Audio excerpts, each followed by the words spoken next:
আজকে আমি কোর্টে সারাদিন ছিলাম, আমার যতগুলো মামলা সব আজকে আদালত ডিসমিস করে দিয়েছে। আমার এখানে একটা প্রশ্ন ছিল আজকে, কিন্তু উনি করতে দেয়নি। আমাকে 3টা বছর আটকে রেখেছিলেন মাটির নিচে এবং জেলখানা মিলে। আমার প্রশ্ন হচ্ছে, আপনি আমাকে মামলা দিয়ে 3টা বছর আটক রাখলেন, যে আমার অপরাধ আছে কিনা। 3 বছর পরে আজকে প্রমাণ হলো যে আমি নির্দোষ, কোনো অপরাধ নেই। আমার যত রকমের পরীক্ষা করার দরকার ছিল রিমান্ডে নিয়ে সব করেছে। এই মোবাইলটা আজকে দিয়েছে ওরা 3 বছর পর। এর মধ্যে যা ছিল ওরা সব কিছু দেখেছে। যে মামলা দিয়েছিল আনসার আল ইসলাম না কি জানো, আমি জীবনে জানিই না। যত রকমের পরীক্ষা করেছে একটাও পাইনি। জজ আজকে হাসছিল যে মামলার বিচার করব কি দিয়ে, কোনো মাল নেই, যা ছুড়ে ফেলে দিলাম। আমি মনে করলাম জিজ্ঞাসা করি, মাননীয় আদালত, এই যে 3টা বছর আপনার কাছে তো আমার মামলা ছিল, এতদিন আপনি কিছুই করেননি, আপনি কিন্তু জানতেন। আজকে যেমন ছুড়ে ফেলে দিচ্ছেন, হাসি তামাশা করছেন যে একটা মামলা হলো, এই 3 বছর জানতেন না? 30 থেকে 32 বার এই মামলাটাই আদালতে উঠেছিল, কিন্তু জামিন আপনি দেননি, বারবার ফেরত দিয়েছেন। আজকে কোন ইশারায়, কার ইশারায় দিয়েছেন আমি জানি না। তবে আমার প্রশ্ন, আমাকে যে 3টি বছর রাখলেন, আমি তো নিরপরাধ, আজকে প্রমাণ হইল যে কোনো দোষ নেই। যারা আমাকে বিনা দোষে কষ্ট দিয়েছে, আমিও তাদের ওই কষ্ট দিতে চাই। কে নবীকে দাঁড়িয়ে সালাম দেয়, কেউ বসে সালাম দেয়, ওসব সব বাদ। আল্লাহ একজন আছে, রাসূল একজন আছে, কোরআন আছে, কথা বিশ্বাস যারা করে তাদেরকে এক জায়গায় নিয়ে আসা লাগবে। ইহুদি, খ্রিস্টান, বৌদ্ধ, মুশরিক যারা, ওরা কিন্তু এই ধোঁয়াগুলো তুলে আমাদেরকে আজ আলাদা আলাদা করে রেখেছে। এই জন্য 80 জন হওয়ার পরও 20 জনের সাথে পারছি না। যেন ইয়াসিন শুধু পড়লে 10 খতম কোরআনের সওয়াব হয়, তা আপনি তো মানবেন। ইয়াসিনের প্রথমটাই তো মানেন না। এই নেতৃত্বের কথা বললেই বলে রাজনীতি। আরে ভাই, রাজনীতি মানে রাজনীতি, এটা কোরআনের পাঠ না। 903 জায়গায় আছে রাজনৈতিক কথা, ডাইরেক্ট ইনডাইরেক্ট মিলে। আপনি সেইটাকে অস্বীকার করে না বোঝার ভান করে চলে যাবেন, আর আল্লাহ আপনাকে ছেড়ে দেবে। আশা করছে আপনার আদর্শ ঠিক করবেন, আর এক্ষুনি মোক্ষম সময়। এরপরও যদি কেউ না বোঝার ভান করে থাকেন, আসেন এদিকে। চ্যানেলটি সাবস্ক্রাইব করে আমাদের সঙ্গেই থাকুন। নারায়ে তাকবীর। ঢাকাবাসীর পক্ষ থেকে, এই মাহফিল কমিটির পক্ষ থেকে, এলাকাবাসীর পক্ষ থেকে, যুব সমাজের পক্ষ থেকে নারায়ে তাকবীর। আলহামদুলিল্লাহি রাব্বিল মাশরিকাইনি ওয়া রাব্বিল মাগরিবাইন আল্লাযী খালাকা কুল্লা শাইইন যাওজাইন ওয়া আওজাবা আলাইনাল ইহসানা বিল ওয়ালিদাইন ওয়া নাশহাদু আল্লা ইলাহা ইল্লাল্লাহু ওয়াহদাহু লা শারীকা লাহু ওয়া আশহাদু আন্না মুহাম্মাদান আবদুহু ওয়া রাসূলুহু সাজ্জিদুল কাওনাইন সাল্লাল্লাহু আলাইহি ওয়া আলা আলিহি ওয়া আসহাবিহি ওয়া আতবাইহি আজমাইন লাইলা ওয়া নাহারান ফিত তারাফাইন। فقد قال الله تعالى في كلامه المجيد وبرهانه التوحيد: أعوذ بالله من الشيطان الرجيم. بسم الله الرحمن الرحيم.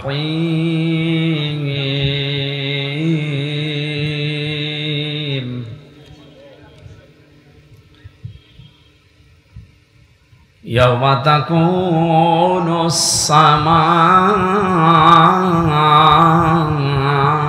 السماء كالمهل وتكون الجبال كالعهن ولا يسأل حميم حميما يبصرونهم يود المجرم لو يفتدي من عذاب يومئذ ببنيه صدقت يا ربنا. عن أبي هريرة رضي الله تعالى عنه قال قال النبي صلى الله عليه وسلم اتقي دعوة المظلوم فإنها ليس بينه وبين الله حجاب. رواه مسلم. وقال تعالى في شان رسوله وما زادهم إلا إيمانا وتسليما. اللهم صل على محمد وآله وصحبه وبارك وسلم. বাংলাদেশের ঐতিহ্যবাহী এলাকা ডমনি বাজার মসজিদ কমিটির উদ্যোগে মহাবিশ্বের মহাবিশ্বয় আমাদের মালিক আমাদের মনিব মহান রব্বুল ইজ্জাত আল জালালের মুখের পবিত্র বাণী কোরআনে কারীম তাফসীরুল কোরআন মাহফিলের স্বনামধন্য সভাপতি বিশিষ্ট ইসলামী চিন্তাবিদ আপনাদের মসজিদের শ্রদ্ধাভাজন খতিব হাফেজ মাওলানা মুফতি শাইখ জুনায়েদ আল হাবিব আতালাল্লাহু উমরাহু ওয়া বারাকাল্লাহু ফি হায়াতি। এতক্ষণ যারা আলোচনা রাখলেন মাওলানা হোসাইন আহমেদ মাহফুজ, মাওলানা মুস্তাহিদুর রহমান তানভীর সহ অন্যান্য উলামায়ে কেরাম, আগামীতে যারা আসবেন আলেমদের হায়াতে তাজ্জেবা সিহাতে কুল্লিয়া কামনা করছে আল্লাহ যেন দান করে। মঞ্চে বসা অত্র এলাকার সর্বজন শ্রদ্ধাভাজন ব্যক্তিবর্গ, সামনে বসা মুসলমান ভাইরা, পর্দার আড়ালের সম্মানিতা মা এবং বোনেরা, প্রাণপ্রিয় ঢাকাবাসী, আল্লাহর দরবারে নত শিরে শুকরিয়া আদায় করছি। আফদালুল ইবাদাতি তিলাওয়াতুল কোরআন। এই হাদিসের ব্যাখ্যা অনুযায়ী যত নফল ইবাদত আছে সবচাইতে নফল ইবাদত আল্লাহর কাছে প্রিয় হচ্ছে কোরআনে কারীমের তেলাওয়াত, কোরআনের আলোচনা। বিশ্বনবী মসজিদে নববীতে প্রবেশ করলেন, বাম দিকে তাকিয়ে দেখলেন কিছু মানুষ আল্লাহর জিকির করছে, ডান দিকে তাকিয়ে দেখলেন কিছু মানুষ আল্লাহর কোরআন নিয়ে ব্যস্ত আছে। নবীজি বললেন দুইটা দল ভালো কাজে আছে, তবে কোরআনে কারীম নিয়ে যারা ব্যস্ত আছে তারা সবচাইতে উত্তম কাজে আছে। এ মুহূর্তে আল্লাহ আমাকে নির্দেশ দিয়েছেন আমি যেন কোরআনে কারীমের এই আলোচনায় শ্রোতা হিসাবে অংশগ্রহণ করি। আপনি কিছু টের পেলেন? মুহাম্মদুর রাসূলুল্লাহ সাল্লাল্লাহু আলাইহি ওয়াসাল্লাম যদি এখন বেঁচে থাকতেন আর এই ডমনি এলাকার পাশ দিয়ে যেতেন, কোরআনের ইজ্জতে তিনি এই আলোচনায় অংশগ্রহণ করতেন। এইরকম একটা জায়গায় আল্লাহ আমাদেরকে কিছু সময় বসার তৌফিক দিলেন। জবান খুলে বলছি আলহামদুলিল্লাহ। উনি দারাজ কণ্ঠে কথা বলছিলেন, বিজ্ঞান প্রমাণ করছে খলাকাল ইনসান আল্লামাহুল বায়ান, মানুষকে আল্লাহ বানিয়েছেন আর কথা বলার শক্তি দিয়েছেন। এই যে মানুষ কথা বলতে পারে, এই কয়েক ইঞ্চি জায়গা থেকে এক একটা কথা বের হতে 27টা স্তর পার করা লাগে। কয়টা? 27টা স্তর পার করার পরে একটা কথা তৈরি হয়। আপনি চিন্তা করেন, এতগুলো স্তর পার করার পরে যদি একটা কথা তৈরি হয়, যিনি কথা বলার যোগ্যতা আমাদেরকে দিয়েছেন তার প্রশংসা বাদ দিয়ে অন্য কারো প্রশংসা আদায় করা ঠিক হবে? যদি আমরা উল্টা দেখেছি, আপনি যাই মনে করেন, স্বাধীনতার পর থেকে পর্যন্ত বিভিন্ন মরা মানুষদের প্রশংসা যত এদেশে হয়েছে, ওই পরিমাণ প্রশংসা আল্লাহর যদি হতো আমরা আল্লাহর ওলি হয়ে যেতাম। কি হয়েছে তাদের প্রশংসা করে? আপনি শান্তি পেয়েছেন?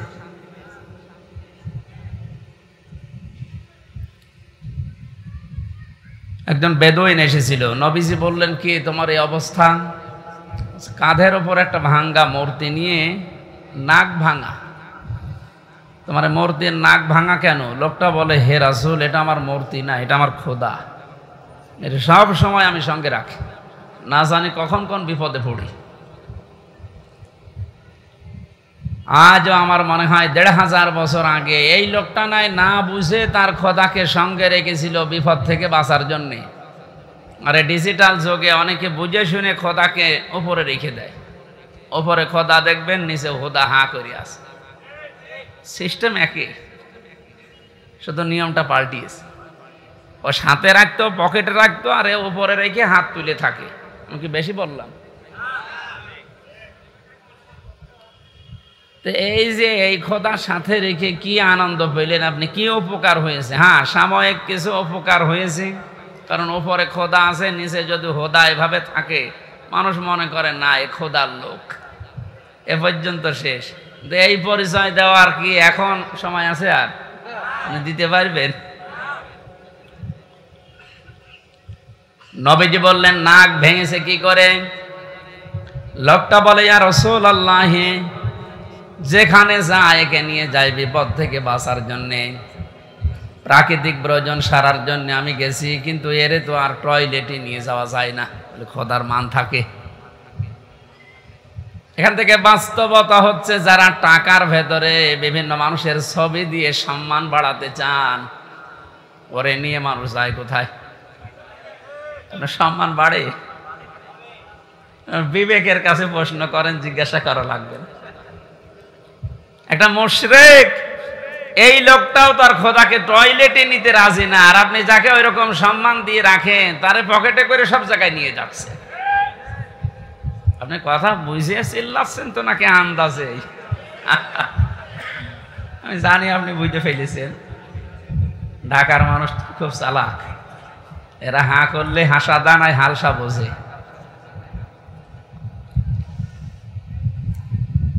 রাস্তার পাশে রেখে কাজ সারতে গেলাম, কাম করে এসে দেখি ওর মাথা থেকে পা পর্যন্ত পোড়া ভিজা। চিন্তা করলাম খোদার গা ভিজা, এ না জানি কর রহমত বরকতের পানি হবে।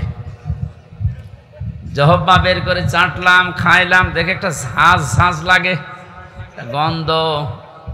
চিন্তা করলাম পানি যার যদি রহমতের হবে, আর খোদার গা থেকে ঝরতেছে, এরকম গন্ধ হবে কেন? ঝাঁঝ লাগে কেন? পাশে তাকিয়ে দেখে একটা কুকুর দাঁড়িয়ে আছে, ওর নিচ দিয়ে পানি টপকাচ্ছে। এবার বুঝলাম যে কোন রহমতের পানি। আমার মেজাজ গেল খারাপ হয়ে, এই তুই খোদা না হুদা? নিজের এই কুকুরের পোশাক থেকে বাঁচাতে পারো না, আমারে রাগ হওয়ার পরে ওরে দিয়েছে একটা আষাঢ়, ওর নাক ভেঙে গেছে। নবীজি বললেন, আমার কাছে কেন আসলে? লোকটা বলেন, ইয়া রাসূলুল্লাহ, এদের অসারতা, এদের কল্প কাহিনী, এদের অজ্ঞতা, এদের মূর্খতা, এদের দুর্বলতা সব আজ আমার কাছে স্পষ্ট হয়ে গেছে। আমি আর এর কাছে কিছুই চাই না, একে নিতেও চাই না। আপনার তাওহীদের কাছে আমি ধরা দিতে এসেছি, আমারে আপনি পড়িয়ে দেন লা ইলাহা ইল্লাল্লাহু মুহাম্মাদুর রাসূলুল্লাহ। আপনি শুধু হাদিসটা শুনে শেষ করে দিচ্ছেন না। আমার তো মনে হয় ১৫০০ বছর আগে লোকটা যা ঘটিয়েছে, এখন এই ডিজিটাল যুগে খাপের খাপ অনেকের জীবনে মিলিয়েও যাচ্ছে।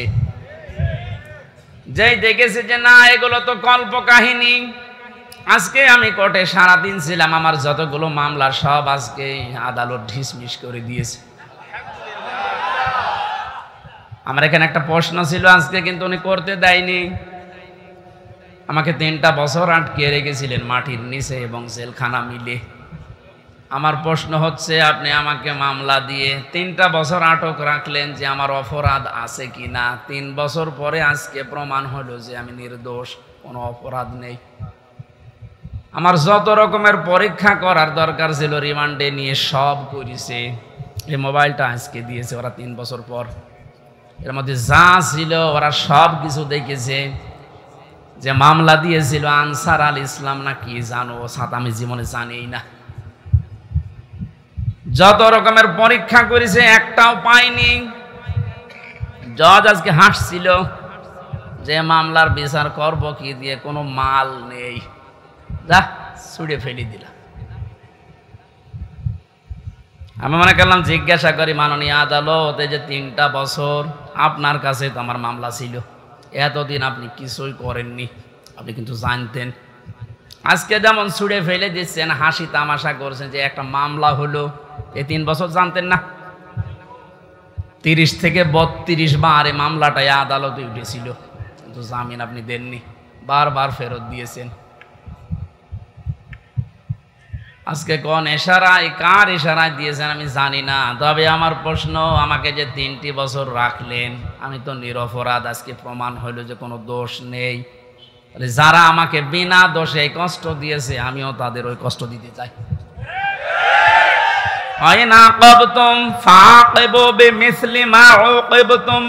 যতটুকু অত্যাচারিত হও অতটুকু করো। তা আমি যেহেতু হয়েছি, কোরআন আমাকে জানিয়েছে, সুতরাং আমি যতটুকু পেয়েছি। মাটির নিচে আপনারা আমাকে রেখেছিলেন, আমার মামলার আয়ু থেকে শুরু করে উপরের যে নির্দেশদাতা পর্যন্ত প্রত্যেককে আমি এই 3 বছর মাটির নিচে রাখতে চাই। আমি বেশি করছি না, সমান সমান করছি।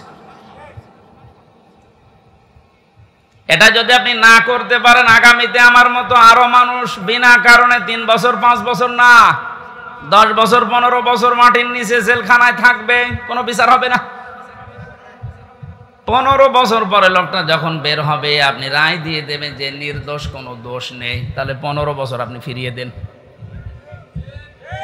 আমার জীবন থেকে আপনি 3টা বছর নষ্ট করে দিলেন, যাদের কথা মতো এই মানুষগুলো তো কিয়ামতে মামলার আসামি হবে। কারণ আল্লাহ আপনাকে মাফ করবে না যতক্ষণ হামজা মাফ না করে। কারণ আপনি আল্লাহর ক্ষতি করেননি, ক্ষতি করেছেন হামজার। ওটা যদি হক্কুল ইবাদ হয়তো, হক্কুল্লাহ হয়তো আল্লাহ মাফ করে দিত, কিন্তু এটা তো হক্কুল ইবাদ, বান্দার হক আপনি নষ্ট করেছেন। যাদের ইশারায় তাদেরকে আপনি বলবেন। এই মানুষগুলো যদি হামজার কাছে মাফ না চায়, কোনো দিন লোকটা জান্নাতে যেতে পারবে না। দ্বিতীয় সিস্টেম হচ্ছে লোকটা জালিম।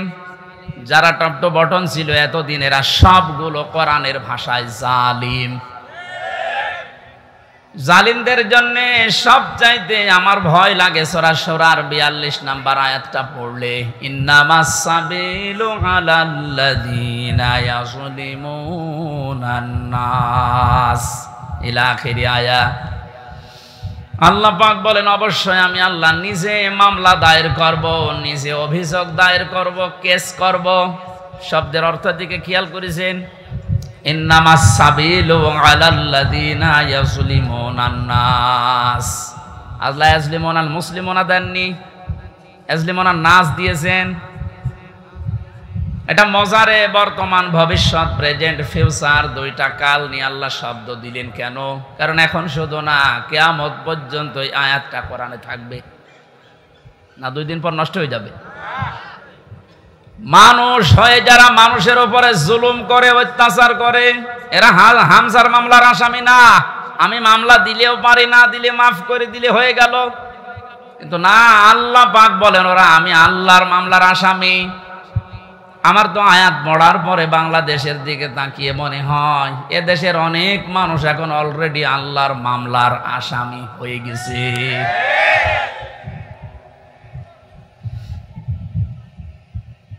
যিনি বিচারপতি, যিনি রায় দেবেন, তিনি যদি মামলার বাদী হয়, বলেন আপনার পক্ষে রায় আসার সম্ভাবনা আছে?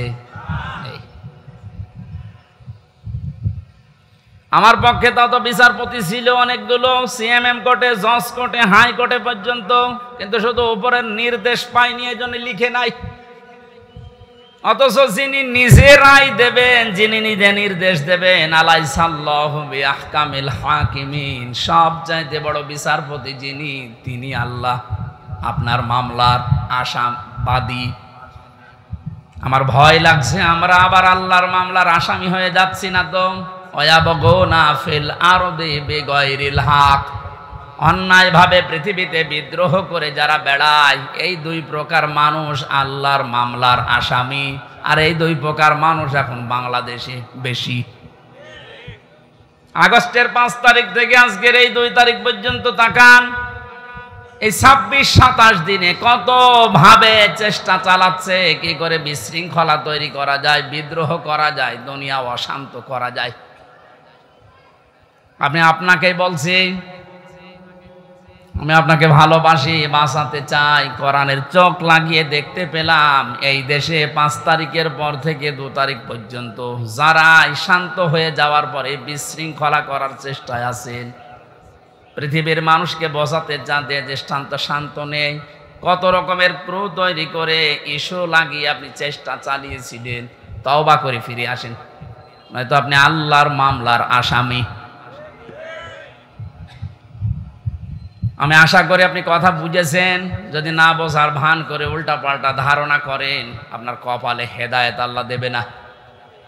এই যে কপালে হেদায়েত দেবে না, এটা তো আমি বানালাম। হ্যাঁ, আল্লাহু লা ইয়াহদিল কওমাজ জালিমিন, ইহদি এটাও মোজারে, বর্তমান ভবিষ্যৎ, প্রেজেন্ট ফিউচার। আল্লাহ বলেন আমি জালেমদেরকে হেদায়েত দিচ্ছি না, দেব না। আর শর্তলা হচ্ছে ওদেরকে মাফ করে দেন। তা আমি মাফ করে করব কি? আল্লাহ তো হেদায়েত দেবে না জালেমদের। কারণ এত কঠিন নিকৃষ্ট আল্লাহর কাছে শব্দটা। নবীজি জানিয়েছেন আয-যুলমু যুলুমাতু ইয়াউমাল কিয়ামাহ, জুলুম কিয়ামতের ময়দানে ঘোর অন্ধকার হয়ে তার সামনে দেখা দেবে, নিজের হাত পর্যন্ত দেখতে পাবে না। এটা যদি 100 ভাগ আমরা বিশ্বাস করে বাস্তবে নিয়ে আসতে পারতাম, জীবনই পাল্টিয়ে যেত। আমি আমার ঈমান থেকে কথা বলছি। যারা এখনো পর্যন্ত এই আয়াতগুলোর সাথে মিলে যাচ্ছেন, আপনি থামেন। মৃত্যুর গড়গড়ানি চলে আসলে তখন কিন্তু আপনার পাশে বসে কালেমা পড়ালেও কাজ হবে না। ঢাকাবাসী, আমি যেটা শিক্ষা দেওয়ার জন্য পর্যন্ত আসছিলাম,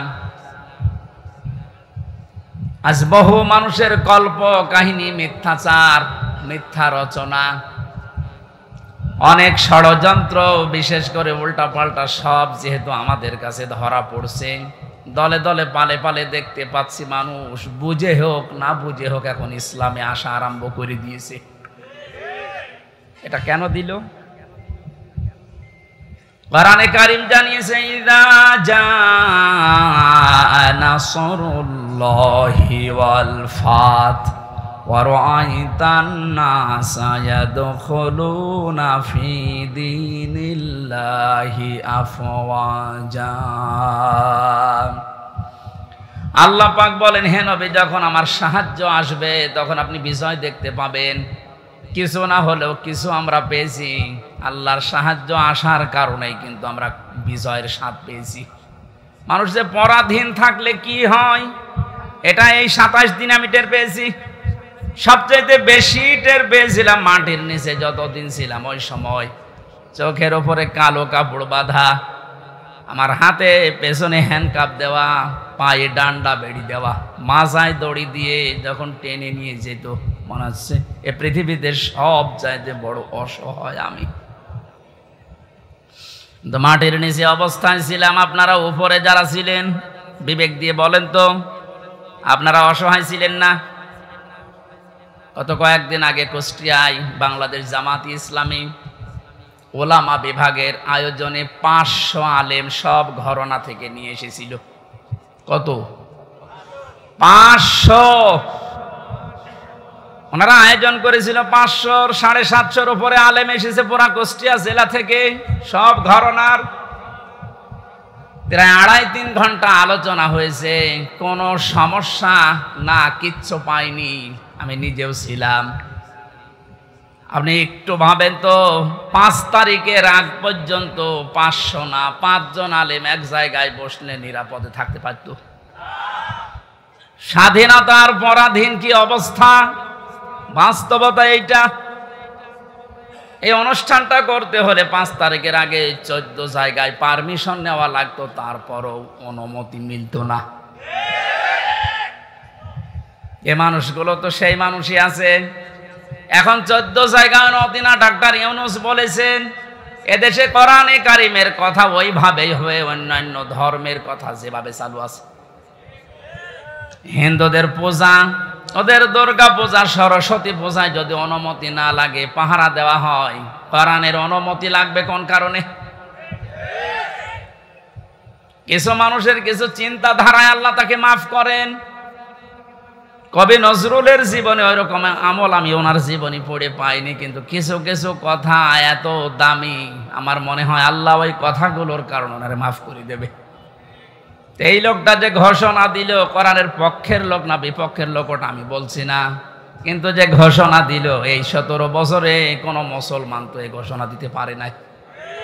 আরো বিরোধিতা করতেন আপনি।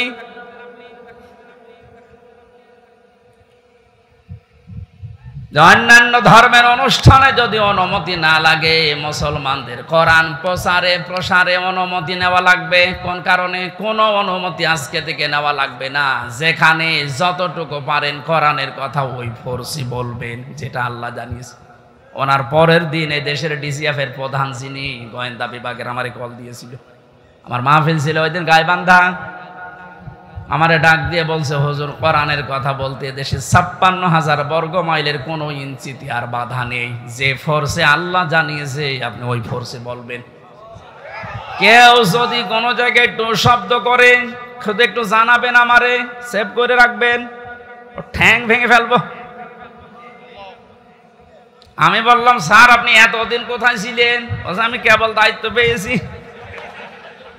কিন্তু দুইটা কথাও আবার জানিয়েছে, যারা আয়োজন করে তাদেরকে আপনি বলবেন ওনারা যেন মহিলা প্যান্ডেলটা আলাদা করে, ওখানে পুরুষের যেন আনাগোনা না থাকে, আর ওনাদের যে আলাদা টয়লেট বা নামাজের ব্যবস্থা ওগুলো যেন ওয়ান টাইমের জন্য করা হয়। একটু ভালো প্রস্তাব দিয়েছে। এটা যেহেতু রেকর্ড হচ্ছে, সারা বাংলাদেশে আমার প্রত্যেকটা জেলায় 2-3টা করে ওয়াজ নেওয়া আছে। এর মাধ্যমে সবাইকে জানাচ্ছি ওই স্যারের কথাটা মানা দরকার। কথাটা ভালো কথা না? পর্দা কিন্তু নফল না। পর্দা কি নফল? ফরজ। কেমন ফরজ? নামাজের মতো ফরজ। কিন্তু আজ অনেকে এটাকে গুরুত্ব এভাবে দিতে চায় না, নফলও মনে করে না। পর্দা যে একটা ফরজ, নফলও মনে করে না। এই জন্যে কাজটা যেভাবে উনি করতে বললেন আমি আপনাদের কাছে পৌঁছিয়ে দিলাম। উনি আজকেও আমাকে জানিয়েছে কোর্ট থেকে বের হওয়ার পরে, যেই দেখেছে সব মামলা ঢিসমিস হয়ে গেছে। আমি সাংবাদিকদের সামনে যখন ব্রিফিং করার পরেই কল দিয়ে জানিয়েছে যে আপনি কিন্তু আজকেও মাহফিলে যাবেন। আমি জানি কোথায়, খিলক্ষেতে। এটা কি খিলক্ষেত? দেখেছেন? আমি জানি না আমার মাহফিল কোথায়, কারণ আমার সাথে যে ছেলেটা আছে ও আমার একদিন আগে জানায় যে আজকে অমুক জায়গায় মাহফিল আছে। ওনারা জেনে ফেলেছে, কত খোঁজ রাখছে। ওনার ওই কথাটা আমরা আহ্বান জানালাম, আপনারা মেনে চলবেন। মেয়েদের এই সিস্টেমগুলো একটু দরকার। ওনাদের ইসলাম জানা দরকার নেই? বলেন। ঢাকাবাসী কোরআনে কারিম থেকে কথা আরম্ভ করার জন্য আমরা আল্লাহর শুকরিয়া জানাচ্ছি, যিনি আমাদেরকে এই স্বাধীনতার একটু হালকা সুখ পাওয়ার তৌফিক দিয়েছেন। যখন আল্লাহর সাহায্য আসবে, বিজয় যখন আপনি দেখতে পাবেন, বিজয়ের যতগুলো ধাপ আছে, একটা ধাপ আমি বাস্তবে সভাপতির সাথে আমি আজকে মিলাবো, একটু মিলাবেন। ওয়ারাইতান নাসা ইয়াদখুলুনা ফি দীনিল্লাহি আফওয়াজা। আল্লাহর সাহায্য আসলে আপনি বিজয় দেখতে পাবেন। বিজয়ের প্রথম ধাপ এটা, দলে দলে পালে পালে মানুষ দেখবেন ইসলামে প্রবেশ করছে। আপনি 27 দিনের জরিপটা একটু দেখেন। আগস্টের 5 তারিখের আগে আমি 4 তারিখে রাত্রে পেয়েছিলাম একটা জরিপ। ওই জরিপে দেখেছি এই দেশের 100 জনের মাত্র 15 জন চায় যে ইসলাম রাষ্ট্রীয়ভাবে কায়েম হোক, 85 জন চায় না। আজকে মাগরিবের পরের রিপোর্ট আমি ঘুমানোর আগে দেখেছিলাম বিবিসি থেকে। আজকের রিপোর্ট হচ্ছে দেশের 100 জনের 35 জন এখন চাচ্ছে এই দেশে কোরআন দিয়ে দেশটা চলুক। আপনি একটু সুযোগ দেন। দলে দলে যেভাবে প্রবেশ করছে, গাইবান্ধার পলাশ বাড়িতে আমি 45 মিনিট আলোচনা করার পরে এক হিন্দু অনার্স মাস্টার্স করা এক শিক্ষিত মানুষ এসে বলছে, আমার ধর্মে আমি আর থাকবো না, আপনি আমার ইসলামে প্রবেশ করান। এই যে অন্য ধর্মের মানুষ যদি বুঝে কোরআন শুনে চলে আসতে পারে, যারা হালকা পাতলা ইমানের অধিকারী তাদেরকে একটু সুযোগ দেন, দেখবেন দলে দলে এই যে আফওয়াজা পালে পালে মানুষ ইসলামে আসবে। জরিপ যেটা করেছে ও গাঁজা খেয়ে করেনি, বাস্তবতা দেখেই করেছে। 35 জন যদি হয়ে যায় 27 দিনে, আর 27 দিন যেতে দেন, 50% মানুষ যখন ইসলাম চাইবে দেশে কায়েম হয়ে যাক, আল্লাহর কসম কেউ বাধা দিয়ে আর ঠেকাতে পারবে না। ওই যে ঐক্যের ডাক দিচ্ছিলেন, ওই কথাটা বোঝানোর জন্য একটা উদাহরণ বলছি কয়েক মিনিটে, একটু মিলান। একটা হোস্টেলে 100 জন ছাত্র, প্রতিদিন ওনাদেরকে যে নাস্তা দেওয়া হয় না, 100 জনের ভেতরে 80 জন বলছে এই প্রতিদিন এই যে নাস্তা দেওয়া হয় এটা আমরা খাবো না, এই মেনু পাল্টাতে হবে।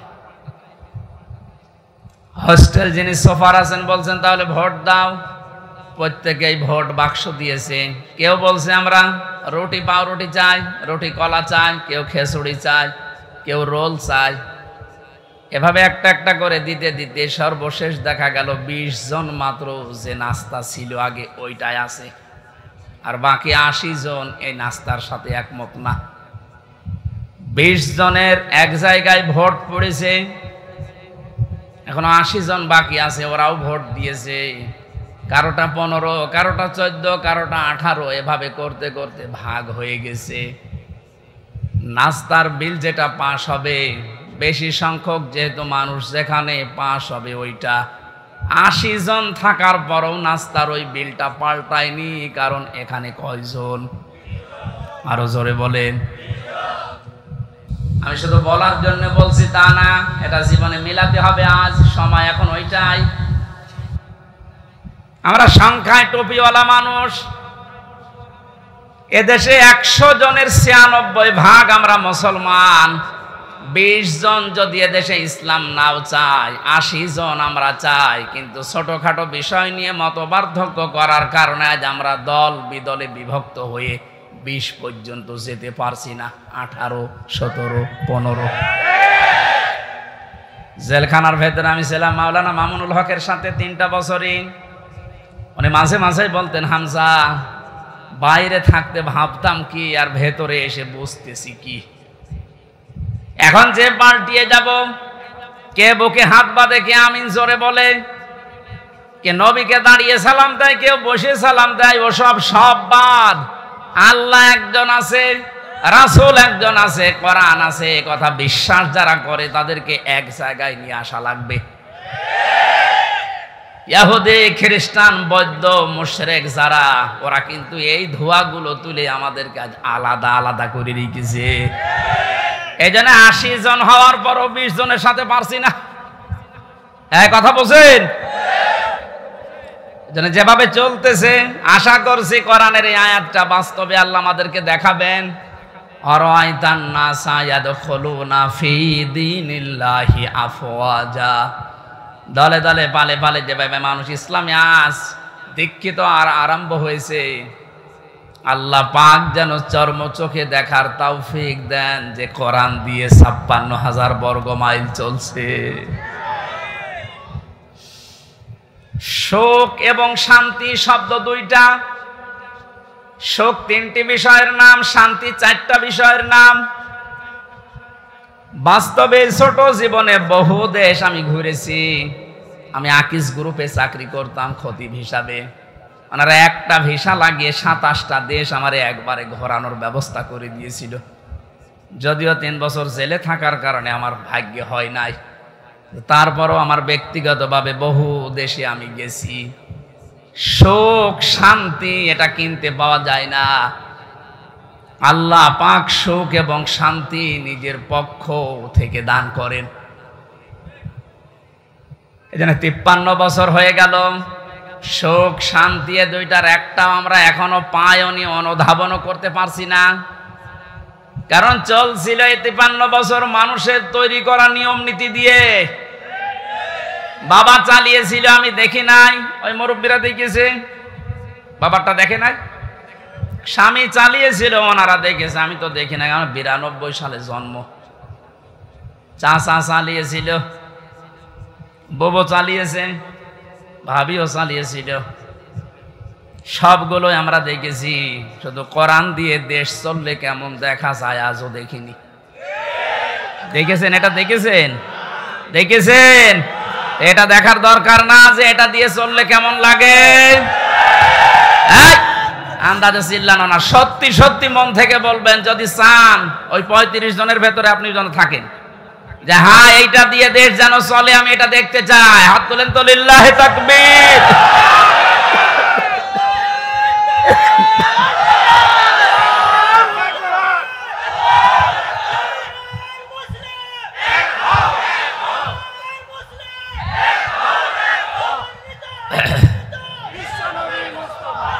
আলহামদুলিল্লাহ ভাই, দরুদ আর সালাম পড়ছে আমাদের নবী মুহাম্মদুর রাসূলুল্লাহ সাল্লাল্লাহু আলাইহি ওয়াসাল্লামের প্রতি। 7টা নামে আল্লাহ তাকে পুরা কোরআনে স্পেশাল ভাবে ডাক দিয়েছেন। কয়টা? 7টা। 1 নম্বরে নাম দিয়েছেন ইয়াসিন। ইয়া হরফে নেদা, ইয়া মানে হে, সিন মানে সাজ্জেদ। তাফসিরে কাবীর আল্লামা ফখরুদ্দিন রাজি রহমতুল্লাহ আলাইহি উনি ব্যাখ্যা করতে গিয়ে সিনের অর্থ দিয়েছেন 5টা। আমি গতানুগতিক কথা বলি না। যারা আছেন যদি হেদায়েতের নিয়তে কথা শোনেন, আমি আশা করছি কোরআন আপনাকে পথ দেখাবে। আর কোরআন শরীফ যদি কাউকে হেদায়েত দিতে না পারে, ও যেন বিশ্বাস করে ওর কপালের হেদায়েত নেই।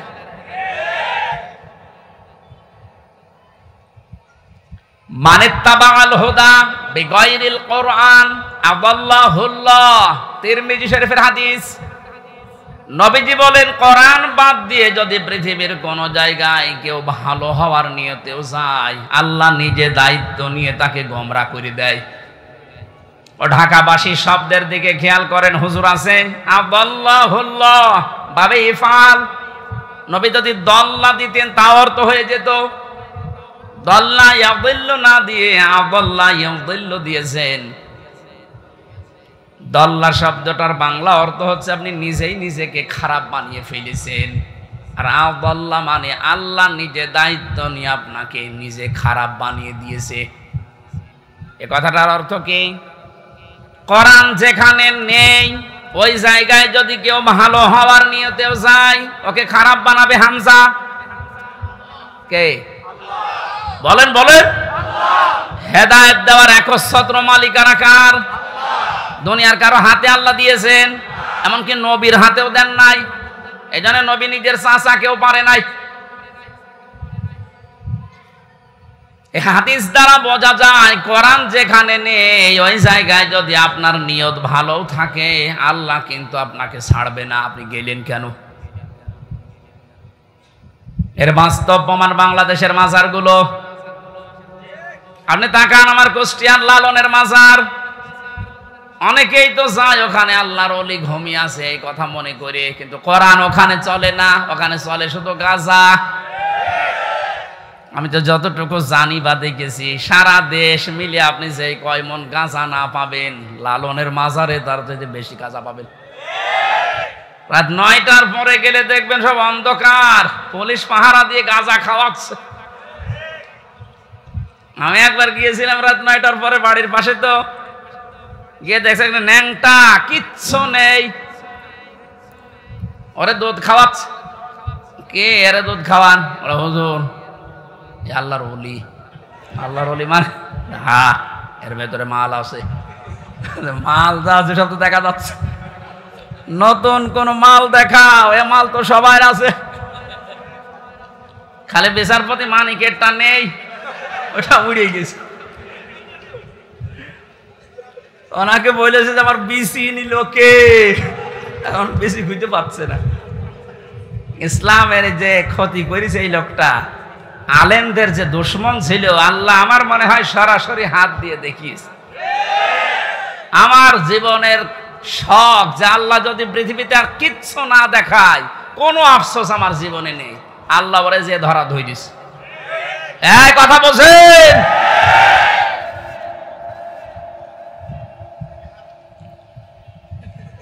এই লোকটার সম্পর্ক আমি শুনেছি, জেলখানায় থাকতে ওই ছোট হুজুরটা আমার সাথে ছিল, ওই যে রফিকুল ইসলাম মাদানি, 2 মাস ছিল।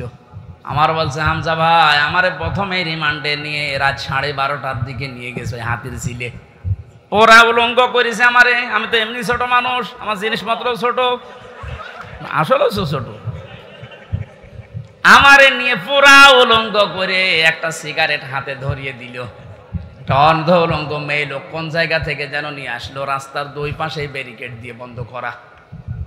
এটা কোরআন শরীফ আমার সামনে, একেবারে সত্য বলছি। আমাকে যা বলেছে ওই ফাঁসির কয়েদখানায় তাই বলছি। অর্ধ উলঙ্গ মেয়ে লোকটা আমার পাশে দাঁড় করিয়ে ছবি তুলছে আর বলছে এটা সকালে ছেড়ে দেব, দেশের মানুষ বুঝবে যে হুজুর কেমন। এত অসহায় লাগছিল ওই সময়।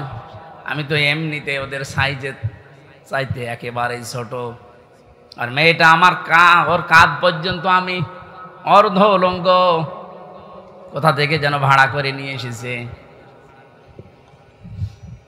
আমার হাতে সিগারেট দিয়ে, যেটার গন্ধ শুকলে আমার বমি আসে, ওইটা ধরিয়ে নিজে 2 টান দিয়ে আমার কাছে দিয়ে বলছে এভাবে ধরে থাক, অস্ত্র তাক করা আছে, কিচ্ছু করার নেই। ছবি তুলছে, এটা ছেড়ে দেব সকালে। আমি যেহেতু মজলুম আর বিশ্বাস করি মজলুমের দোয়া কবুল হয়, ইত্তাকি দাওয়াতাল মাজলুম। নবীজি বলেন দুনিয়াতে আর যাই করো মজলুমের বরদোয়া থেকে নিজেকে বাঁচিয়ে রেখো।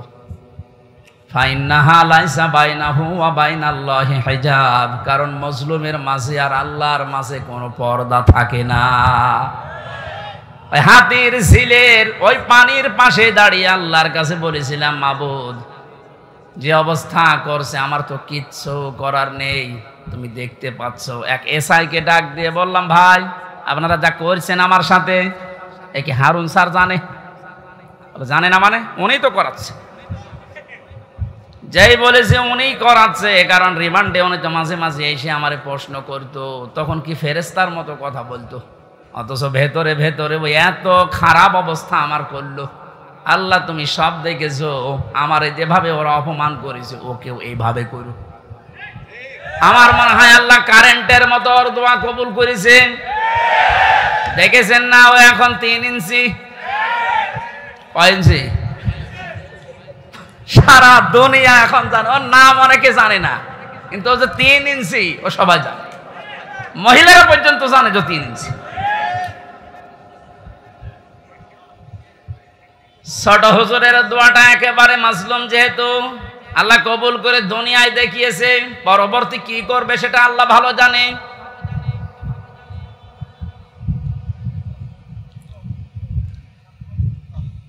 যেটা বোঝার জন্য বাস্তবে ইয়াসিন শব্দটা আমি নিয়ে আসলাম। আমি আশা করব আপনাকে ইয়াসিনে পাল্টাবে। অনেকে মনে করে ইয়াসিন সূরা পড়লে 10 খতম কোরআন শরীফের সওয়াব হয়, তো কেন হয়? এখানে 83টা শিক্ষা আছে। এর প্রথম 5টা শিক্ষা হচ্ছে সিনের ভেতরে। আপনারা শুনতেছেন? আল্লাহ ডাক দিয়েছেন ইয়াসিন,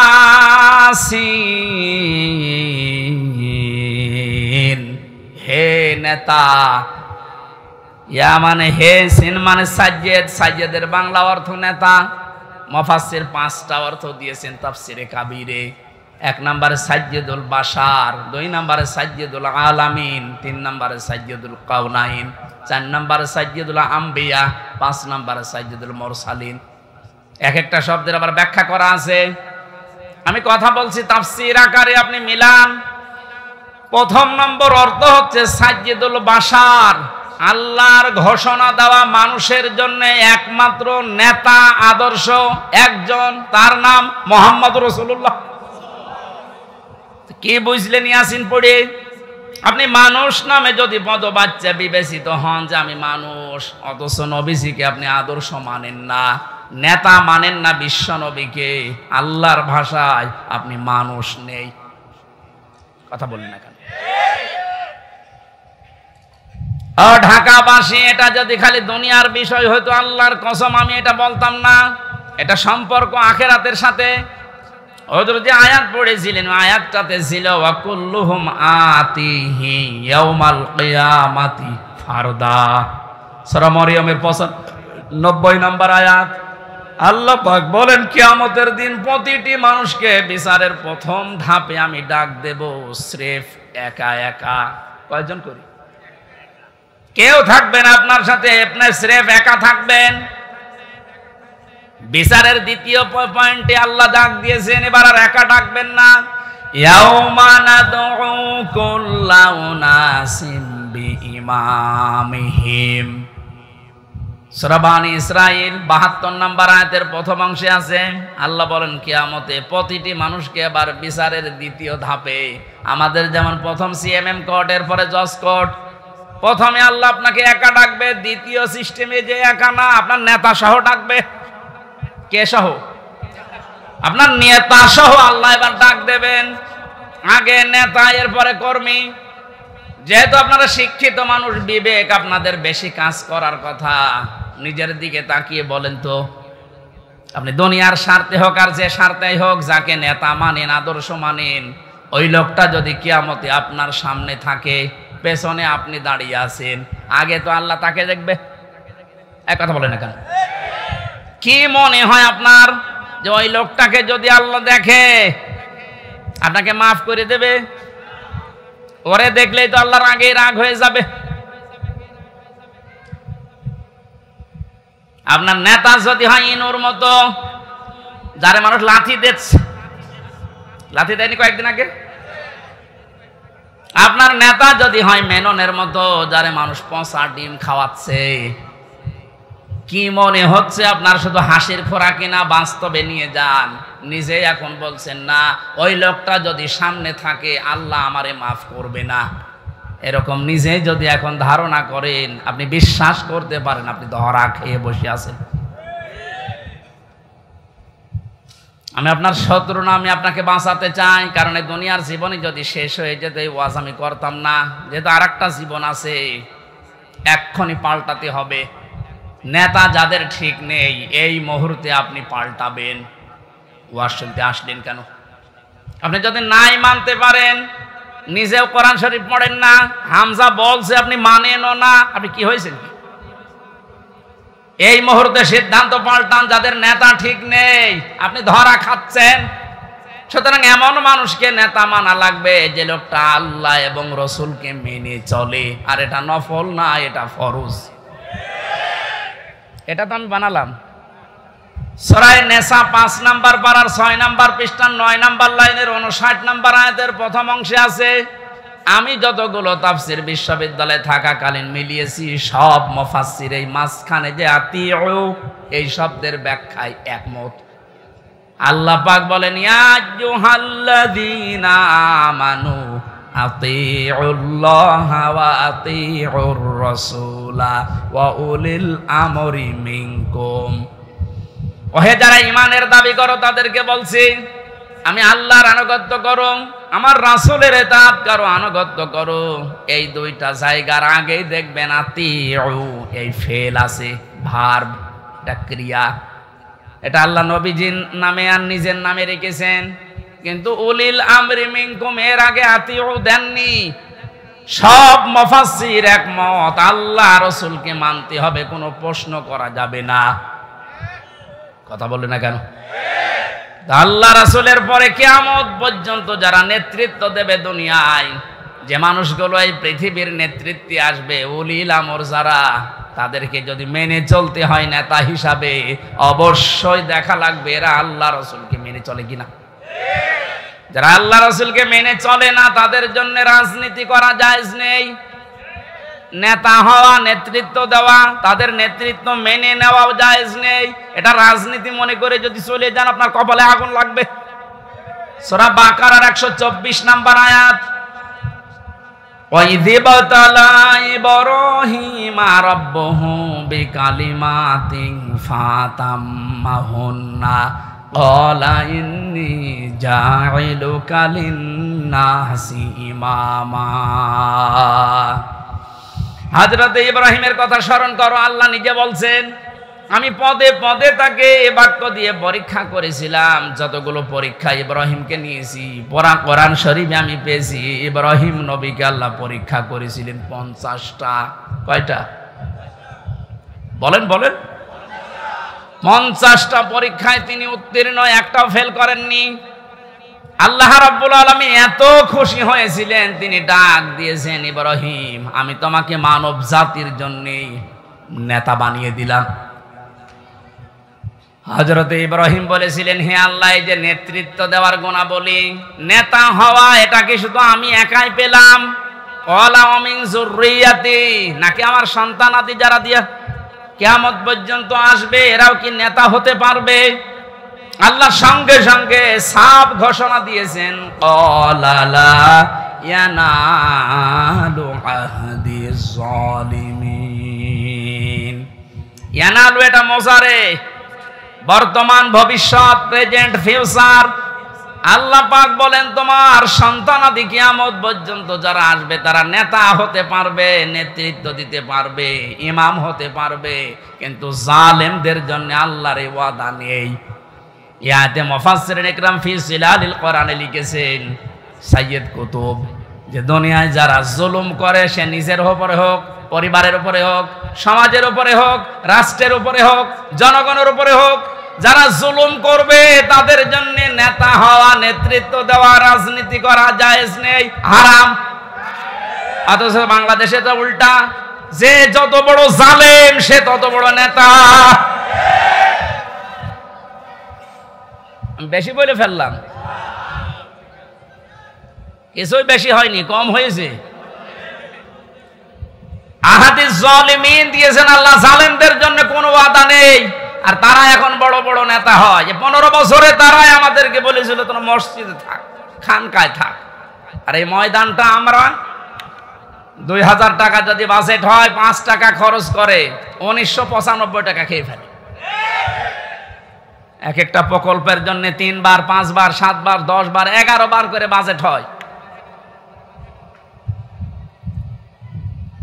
এক একজনের যে টাকা পাচারের, এই যে এখন দেখছি, আমার মনে হয় যদি কিয়ামত পর্যন্ত হায়াত পেত এই লোকটা, এত টাকার মালিক হওয়া ওর দ্বারা বৈধ পথে সম্ভব না।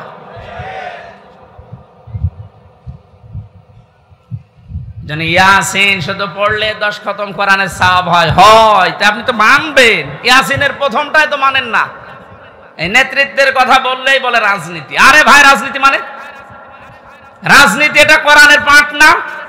903 জায়গায় আছে রাজনৈতিক কথা, ডাইরেক্ট ইনডাইরেক্ট মিলে। আপনি সেইটাকে অস্বীকার করে না বোঝার ভান করে চলে যাবেন, আর আল্লাহ আপনাকে ছেড়ে দেবে। আশা করছে আপনার আদর্শ ঠিক করবেন, আর এক্ষুনি মোক্ষম সময়। এরপরেও যদি কেউ না বোঝার ভান করে থাকেন, আসেন এদিকে, আপনাকে ঝড়ি কোদাল দিয়ে বোঝাচ্ছে। বোকারি শরীফ দিয়ে, কোরআন শরীফ দিয়ে ওর হবে না, ওরে দিয়া লাগে বাকারি শরীফ। আমি আসিন, এরা তো ব্যাখ্যা শেষ করতে পারবো না। নির্ধারিত আমরা আয়াত পড়েছিলাম 8, 9, 10, 3টা আয়াত পড়েছি সূরা মারিজ থেকে। কয়টা? এখানে আল্লাহ কিছু দৃশ্যের কথা দিয়েছেন, কিয়ামতের ভয়াবহতা, সে প্রথম থেকে এ পর্যন্ত। যে কিয়ামত যখন সংগঠিত হবে, এইরকম পাহাড় উড়ে যাবে, সব ধ্বংস করবেন আল্লাহ তাআলা। একথা বলতে বলতে এই কঠিন মুহূর্ত যখন তৈরি হবে, এই মুহূর্তে মানুষের অবস্থা কি হবে আজকের আলোচনার বিষয়। এজন্য আমি মিলিয়েছি মুক্তিপণ। এটা বানিয়েছিলাম জেলখানায় থাকতে। জনাব এটিএম আজহারুল ইসলাম, নাম শোনেননি? এই লোকটা এখনো পর্যন্ত জেলে আছে। উনি একদিন একটা বই পাঠিয়েছিল, মুক্তিপণ, লেখক সৌদি আরবের।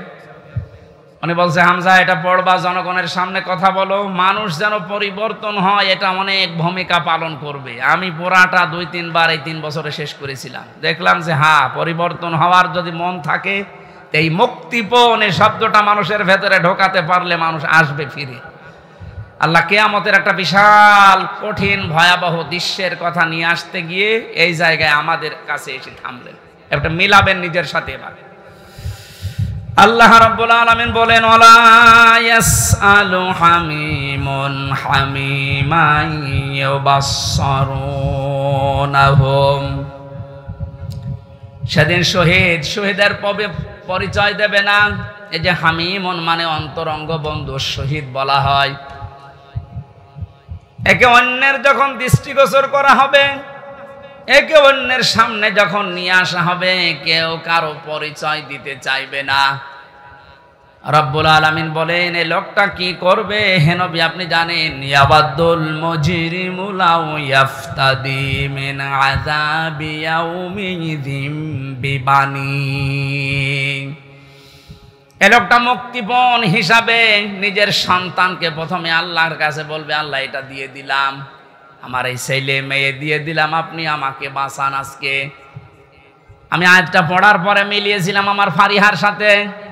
আমার এই ছোট মেয়েটা আমি জেলখানায় যাওয়ার আগে 1 বছর বয়স ছিল, এখন ওর বয়স 4 বছর। ওর কথা যখন মাঝে মাঝে মনে হতো আমি এটার সাথে মিলাতাম যে বিবানী, আল্লাহ কিয়ামতের দিন সন্তান মানুষ দিতে চাইবে মুক্তিপণ হিসাবে, তো এটা তো আমার সাথে মিলছে না। আমি আয়না ঘর থেকে শুরু করে ডিবি অফিসে এই মাটির নিচে গুম হওয়া থেকে শুরু করে জেলখানার এই ফাঁসির কন্ডেম ছেলে থেকে বিচ্ছিন্ন ছিলাম, যোগাযোগ কষ্ট পেয়েছি। কিন্তু আমার মেয়েটাকে আমি যে ভালোবাসি এখনো পর্যন্ত, আল্লাহ রসুলের পরে পৃথিবীতে সবচাইতে বেশি ভালোবাসি এখনো আমার ওই ছোট মেয়েটাকে। আল্লাহ নিজে তৈরি করে দিয়েছে। অথচ আল্লাহ বলছেন ফারিহাকেও কিয়ামতে হামজা তুই বলবি যে এটাও দিয়ে দিলাম, আমারে বাঁচাও। এটা আমার তো বিশ্বাস হচ্ছে না যে না এটা হবে না, এটা হওয়া কথা না। আল্লাহ বলেন শুধু ফারিহাকে না, ওয়াসাহিবাতিহি ওয়া আখি, মানুষ তার স্ত্রী এবং তার ভাইকে পর্যন্ত মুক্তিপণ দিতে চাইবে। ফাসিলাতি হিল্লাতি তওবে, শুধু স্ত্রী আর ভাই না, নিজের জ্ঞাতি গোষ্ঠী যারা তাকে আশ্রয় দিত, প্রশ্রয় দিত, সামাজিকভাবে, রাজনৈতিকভাবে, পারিবারিকভাবে, গোষ্ঠীগতভাবে যারা তাকে বিপদে পড়লে আশ্রয় দিত, এদেরকেও বলবে আল্লাহ এদেরও দিয়ে দিলাম। এটা আজকে আমি মেলালাম হাজী সেলিমের সাথে। যেভাবে গালিগালাজ করছিল কোর্টে তোলার সময়, কত টাকার মালিক আপনি বলেন তো হাজী সেলিম। অথচ যে গাল আজকে খেয়েছে, যে ডিম খেয়েছে, তাও এতগুলো প্রশাসনের মানুষ পাহারা দেওয়ার পরেও ও আজকে হাও মাও করে কাঁদছিল ইজলাসে দাঁড়িয়ে।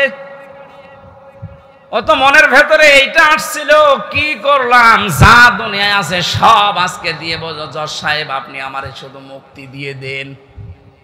ওর এই কান্নার ভেতরে এই আওয়াজই ভেসে আসছিল। কিন্তু জামিন নামঞ্জুর করে জেলে পাঠিয়েছে।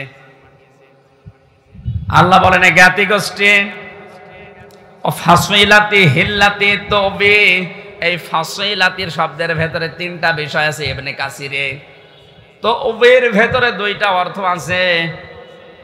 আল্লাহ পাক বলেন এই পৃথিবীতে ও আপন মনে করে যে মানুষগুলোর যার কাছে যেত, যারা আশ্রয় দেবে বলে বিশ্বাস করত,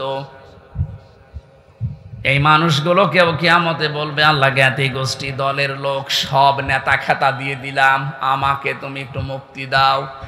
আল্লাহ বলেন এতটুকু না, আর একটা আছে, ওমান ফিল আরদি জামিআ,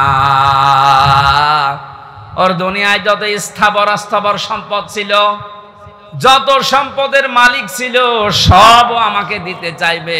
শুধু বলবে সুম্মায়ুজি, আমি মুক্তি চাই। আমি কি চাই? এটা শুধুমাত্র মনে হয় হাজী সেলিমের জীবনে, আমাদের জীবনে এরকম সময় আসবে না। এক কথা বলুন, প্রত্যেকের জীবনে অপেক্ষা করছে। আমি আমার ফারিহাকে, আমার স্ত্রী তামান্নাকে, আমার ভাই নেই, আমার বোন আছে রুনাকে, আমার জ্ঞাতি গোষ্ঠীর 100 জনের 98 জন আওয়ামী লীগ করতো, এখন পুরা পাল্টিয়ে গেছে। এখন বলছে আমরা কিছু করি না। এই পর্যন্ত না, আমার যত সম্পদ আল্লাহ দিয়েছেন, আমার বাবা আর আমার সব, আমি একটা একটা করে আল্লাহকে আমি দিতে চাইবো। শুধু বলবো, আল্লাহ তুমি আজকের এই কঠিন দিন থেকে আমারে বাঁচাও। আল্লাহ দিনের পরিচয়টা একটু দিয়েছেন কোরআনে, ফাকাইফা তাত্তাকুনা ইন কাফারতুম ইয়াউমা ইয়াজআলুল ওয়িলদানা শিবা। হে নবী, কিয়ামত আমি কেমন ভাবে বানাবো জানেন? যুবক মানুষ কিয়ামতের দৃশ্য দেখে বিদ্ধ হয়ে যাবে। ও ঢাকাবাসী, একটা মানুষ বুড়ো হয়ে যায় কখন? 60 বছর, 70 বছর, 80 বছর সময় লেগেছে, কিন্তু এমন দৃশ্য ঝালঝালা আল্লাহ নিজে বলছেন আমি বানাবো। আমার মতো হামজা 32 বছর বয়স, সঙ্গে সঙ্গে সেকেন্ডের ভেতরে বুড়ো হয়ে যাব। এ কঠিন ময়দানে আল্লাহ ঘোষণা দেবেন, কাল্লা, কখনো না, কখনো না। যতগুলো দিতে চাইলে মুক্তিপণ একটাও নেওয়া হবে না। ইন্নাহা লাযা, তোরে আমি লাজাই দেব। কোন জায়গায়? প্রশ্ন আসতে পারে, লাজা কি? এখানে যারা আছি আমরা অনেকেই জানি জাহান্নাম 7টা, জান্নাত 8টা। আমি কোরআনে কারিমে পেয়েছি লাহা সাবাতু আবওয়াব লিকুল্লি বাবিম মিনহুম জুজুম মাকসুম। সূরা হিজরের 44 নম্বর আয়াতে আছে, আল্লাহ পাক বলেন জাহান্নামের দরজা 7টা। যে যে অপরাধ করবে আল্লাহ তাকে ওই দরজা দিয়ে ওই জাহান্নামে প্রবেশ করাবে। তাহলে জাহান্নাম একটা, এর দরজা 7টা। কয়টা? এটা মনে হচ্ছে কোন স্কুল না? এখানে 1 থেকে মনে করেন 5 পর্যন্ত পড়ানো হয়। প্রত্যেকটি ক্লাসে আলাদা আলাদা রুম আছে, কিন্তু মানে বিদ্যালয় বা শ্রেণী তো একটাই বলা হয়, যে এটা বিদ্যালয় বা মাদ্রাসা, স্কুল যাই বলেন স্কুল। এই স্কুলের 5টি স্তর আছে, 1 থেকে 5 পর্যন্ত। যে যেই ক্লাসে পড়ে সে দরজা দিয়ে প্রবেশ করে ক্লাস করে বাড়ি চলে যায়। 3-তে পড়ে 5-এ গিয়ে ক্লাস করতে পারবে। এটা যেমন সহজে বুঝলেন। আল্লাহ পাক জাহান্নাম বানিয়েছেন একটা, স্তর বানিয়েছেন এরকম 7টা। দুনিয়ায় যে যে ধরনের অপরাধ করবে তাকে ওই দরজা দিয়ে প্রবেশ করিয়ে শাস্তি দেবে। এর 1 নম্বর দরজার নাম হচ্ছে হুতামা, খুব ভয়ঙ্কর জায়গা। এর 2য় নম্বরে লাজা। আল্লাহ বলেন এই যে মানুষগুলো মুক্তিপণ হিসাবে কিয়ামতের কঠিন দৃশ্য থেকে দিতে চাইবে, দিতে চাইবে, দিতে চাইবে, আমার আওয়াজ হবে কাল্লা, না, ইন্নাহা লাযা, তোরে এই লাজার দরজা দিয়ে প্রবেশ করাবো। এটা কেমন জায়গা হে নবী আপনি জানেন? নাযাআতাল লিশাওয়া। এখানে ঢুকলে আগে মানুষের চামড়া খসে যাবে। শাওয়া শব্দের শাব্দিক অর্থ বেশি ইবনে কাসিরে, হাড় টুকরা টুকরা করলে যেভাবে খণ্ড বিখণ্ড হয়ে যায়, উপরে বাড়ি দিলে হাড় যেভাবে খণ্ড খণ্ড হয়ে যায়, এই রকম জায়গা এটা। বাংলাদেশ সহ বিশ্বের যত কঠিন জায়গা আছে, শুধু যেখানে কারেন্টের শর্ট দিয়ে মানুষকে গলিয়ে ফেলা হয় এইটা বাদ দিয়ে এদেশে এমন কোন রিমান্ডের জায়গা নেই যেখানে গেলে চামড়া আগেই খসে যায়। আমারে বহুবার বলেছিল যে এই যে এইগুলো আমরা তুলি, অস্ত্র নিয়ে এসেছিল বিভিন্ন মেশিন, যে এই যে নখ আমরা তুলে ফেলি এইটা দিয়ে, ওটা দেওয়ার পরে এরপরে টান দেবেন, এরপরে উঠবে, তাছাড়া ধরে রাখলে ওঠে না। অথচ আল্লাহ নাযাআতাল লিশাওয়া দিয়েছেন, লাজায় প্রবেশ করার সঙ্গে সঙ্গে মানুষের চামড়া আর এই নখগুলো উঠে চলে যাবে। এবার আপনি ভাবেন তো বাস্তবতা নিয়ে যে কিরকম জায়গা এটা, যেখানে প্রবেশ করলে আগে চামড়া খসে চলে যায়, নখ উড়িয়ে যায়। আল্লাহ বলেন কঠিন ভয়ঙ্কর জায়গায় কাদেরকে ডাকবে জানো? তাদউ মান আদবারা ওয়া তাওয়াল্লা। এই দুনিয়ায় যেই মানুষগুলোকে সত্যের দিকে আহ্বান করা হয়েছে, এরা সত্যের কথা শোনার পরে অহংকার করে এদবার করেছে, মুখ ফিরিয়ে নিয়েছে। আমার মনে হয় আয়াতের বাস্তবতা বাংলাদেশে সবচাইতে বেশি। এত কোরআনের কথা আলোচনা পৃথিবীর কোনো জায়গায় হয় না। এত আলোচনা হওয়ার পরে, সত্যকে সত্য জানার পরেও যারা ঘাড় ঘুরিয়ে অহংকার করে চলে যান, আপনার জন্য আল্লাহ লাজা প্রস্তুত করে রেখেছে। ইহুদি খ্রিস্টানদের আমরা প্রতিদিন 17 বার করে বরদোয়া দেই। কতবার? এই যে গায়রিল মাগদুবি আলাইহিম ওয়ালাদ-দাল্লিন, দুইটা জাতির কথা আছে, ইহুদি আর খ্রিস্টান। বারবার আল্লাহকে বলা হচ্ছে, আল্লাহ এদের পথ আমাদেরকে দেখিও না, এরা অভিশপ্ত। এরা অভিশপ্ত না? আমি তাফসিরে পড়েছি কেন আল্লাহ এদের নাম দিলেন। কারণ ইহুদি খ্রিস্টানদের কাছে সত্য এসেছিল আমাদের নবীজি সম্পর্কে, যে বিশ্ব নবী মুহাম্মদুর রাসূলুল্লাহ শেষ নবী, এটা সর্বশেষ নবী, শ্রেষ্ঠ নবী। ইহুদি আর খ্রিস্টানরা জানতো ওদের তাওরাতে ইনজিলে স্পষ্ট আছে লেখা, এরপরও অহংকার করে হিংসা করে মানত না। আপনি কিন্তু বুঝতে পারছেন হামজা যা বলছে কোরআন দিয়ে হাদিস দিয়ে ও বানিয়ে বলছে না, ও সত্য কথাই। সত্য জানার পরেও অহংকার করে হিংসা করে অনেকে এরপরও চলে যাবে, এদের জন্যই লাজা। 2 নম্বরে যারা মাল সম্পদ জমা করে আর বারবার সংরক্ষিত রাখার চেষ্টা করে। আজ হাজারো মানুষে বাংলাদেশে চরিত্রের আছে, বৈধ অবৈধ নেই, মাল জমা করে যাচ্ছে। ইহসাবু আন্না মালাহু আখলাদা, মনে করে এটা আমার কাছে স্থায়ীভাবে থাকবে। শুধু জমা করে শেষ না, এটা সংরক্ষণ করার জন্য কত কায়দা কৌশল। এদেশে জায়গা হয় না, বেগম পাড়া বানাচ্ছে। এদেশে জায়গা হয় না, সুইস ব্যাংকে রাখছে যেন সংরক্ষিত থাকে। সম্পদ উপার্জন করা নিষেধ না, বৈধ পথ বাদ দিয়ে যারা অবৈধ পরে উপার্জন করার পরে এগুলো যারা সংরক্ষণ করার চেষ্টায় আছেন হক আদায় না করে, তার মানে যাকাত দেওয়ার হক ছিল আপনি দেননি, দান সাদাকা করার অর্থ ছিল আপনি করেননি। বৈধ বৈধ না ভেবে শুধু জমা করা, এভাবে যারা জমা করে গিয়েছেন আর সংরক্ষিত রাখার জন্য চেষ্টা চালিয়েছেন, আপনার জন্য লাজা। আমাকে সহ যারাই শুনলাম, আল্লাহ তুমি লাজা থেকে আমাদেরকে বাঁচাও, বলেন আমিন।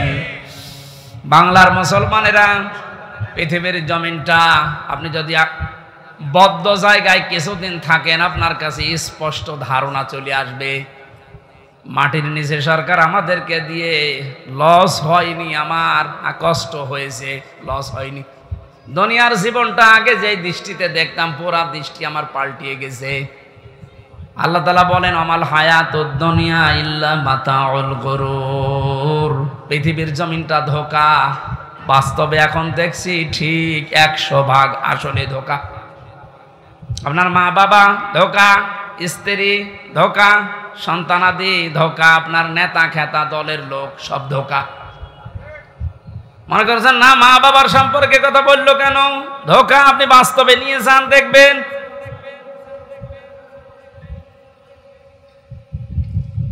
স্ত্রী ধোঁকা, এটার বাস্তবতা আমরা সবাই কম বেশি টের পাচ্ছি। আপনি যদি একটু শ্বশুর শাশুড়িকে অপমান করার চেষ্টা করেন, আপনার আপন বউ আপনার পর হয়ে যাবে। শ্বশুর শাশুড়ি বাদ দিলাম, স্ত্রীর ভাইকে অপমান করে একটা কথা বলেন, যত সুন্দর স্ত্রীর ব্যবহার হোক, সেকেন্ডে পাল্টিয়ে যাবে। দুনিয়ার সব কিছু যখন ধোঁকা ধোঁকা বলে আল্লাহ ঘোষণা দিয়েছেন, আমরা এই ধোঁকার পেছনে পড়ে থেকে আমাদের বিশাল আখিরাত আমরা যেন নষ্ট করি না ফেলি। আমি সহ যারা এসেছি, আল্লাহ তুমি আমাদেরকে ইখলাসের সাথে এগুলো মেনে চলার তৌফিক দাও, বলেন আমিন। বারাকাল্লাহু লানা ওয়া লাকুম ফিল কুরআনিল আযীম। অনেক রাত হয়ে গেছে। আমি মালয়েশিয়া ছিলাম কয়েকদিন আগে। মাওলানা মিজানুর রহমান আজহারি, জাকির নায়েক, এনারা বলছিল কথা বলতে হলে সর্বোচ্চ রাত 9:30 থেকে 10টায় অনুষ্ঠানগুলো শেষ করা লাগবে, কারণ আমাদের এই শরীরে উলিয়ে ওঠে না। এমনিতে 3 বছর যা খেয়েছি, শরীরের ভেতরে মাল মশলা সব নষ্ট হয়ে গেছে। এবার স্বাভাবিক হতে আমার সময় লাগবে। আমি জেলখানায় মেয়েদের পারিবারিক জীবন নিয়ে, যেহেতু ওখানে 100 জনের 70 জন এই পারিবারিক মামলার আসামি, এগুলো লিখেছিলাম, লিখে একটা বই করেছি। বইটা গাড়িতে আছে, নিয়ে নিজের স্ত্রীকে, মেয়েকে, মাকে পড়াবেন। ওনাদের সম্পর্কে যেহেতু আলাদা কিছু বলতে পারলাম না, বইটা নিয়ে যাবেন। গাড়িতে পাওয়া যায় কোথায় যেন, ওইটা নিয়ে মেয়েকে, মাকে, বউকে, বোনকে, এদেরকে পড়াবেন। আশা করছি পরিবারে শান্তি ফিরে আসবে। আজকের মতো বিদায় নিচ্ছে, কারণ কালকে অনুষ্ঠান অনেক দূরে এবং ডবল আছে। বারাকাল্লাহু লানা ওয়া লাকুম ফিল কোরআনিল আযীম। যারা দায়িত্বে আছেন বাকিটা শেষ করেন। আসসালাম।